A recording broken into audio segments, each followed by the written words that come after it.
Hi, welcome to Cytocosmos TV. In this episode, we're going to be comparing the small-scale system of protein development in the cell with the large-scale system of soul development and reincarnation. This is metabiology.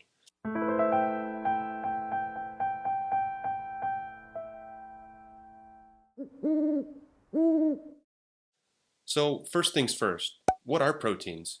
Well, the short end of it is this. Proteins are vital molecular components in the body. They perform a variety of duties and essential functions. I think of them as living molecules. They're extremely important, and in order for them to function properly in the larger body, they have to be folded properly. Now, a protein is born as an unfolded string of amino acids, and there are a gazillion different ways that this protein can fold, but only a select few are functional. If the protein is improperly folded, it can cause disease and bring suffering and pain to the larger body of which it is a part. It causes complications. So protein folding is all about finding the right structural character and the right structural integrity for the protein so that it can perform its duty properly in the larger body. In order to help the protein fold properly, the cell has a variety of different mechanisms, and one of these mechanisms involves something called a chaperonin capsule. There are an enormous amount of chaperonin capsules within each cell. Chaperonin capsules are like little molecular cocoons. They're like tiny little capsules within the cell that proteins go into for developmental purposes. So to demonstrate this, we're going to be using this bird cage to represent the chaperonin capsule, and the thing inside to represent the protein. So let's pretend like this is an improperly folded or unfolded protein.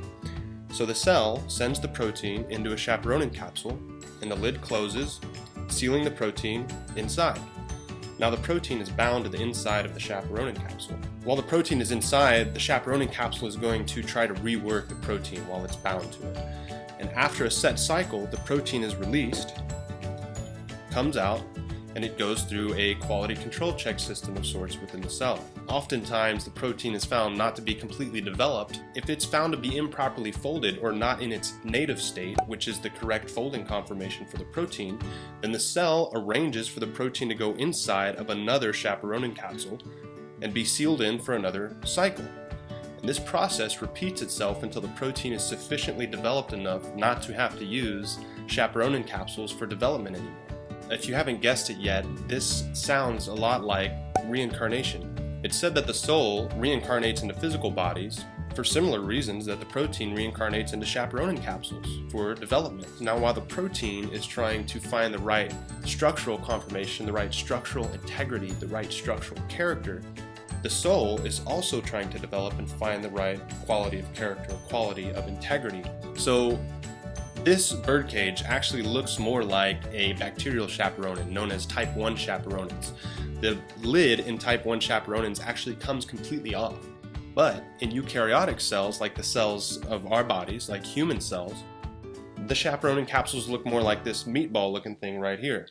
Now, this is a closed human chaperonin capsule with the protein inside. Now here's what's really interesting, is the open state. When the chaperonin capsule releases the protein, the lid doesn't come off, rather the apical domain, rather the top, the crown of the chaperonin blooms open like a lotus, and the protein comes out.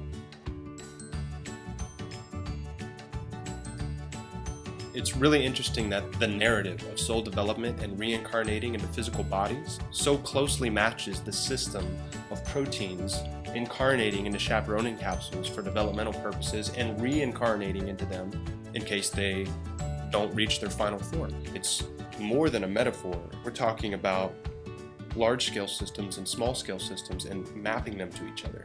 So there's a fractal element to that. Ask yourself, is the soul developing for similar reasons that the protein is developing? In other words, are we preparing for a duty in the larger body of which we are a part? Maybe the soul is like a protein in the larger body. Maybe the earth is like a cell in that body. Maybe that body is the universe. Think about it.